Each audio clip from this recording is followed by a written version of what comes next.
one of the things that I always try to emphasize is your land use planning is long term. It's what you want your community to be in 30 years, in 40 years. And what is that going to look like? Because once you stop growing, nothing's getting cheaper, as we have seen. And once you no longer have a growth in tax revenue, then the only way, costs go up, the only way to recoup that is to raise taxes.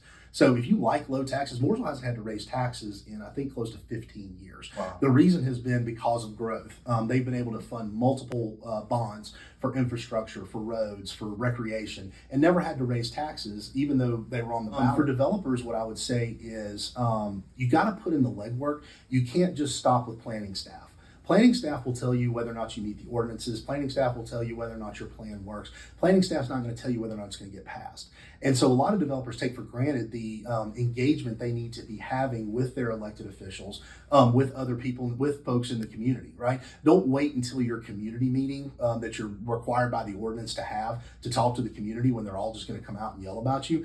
Get engaged early. This is what we're bringing to the table. What would you like to see? People want to be engaged and people want to be consulted, as we know, right? So if you want to defray some of that public opposition, then do the legwork up front before you ever get to city council halls. Our website has a ton of resources available to folks in order to understand development, understand real estate, understand what's going on in the region. So avail yourself of those resources and be engaged overall with how your community is developing, and understand, once you've got your plot of dirt, don't stop there.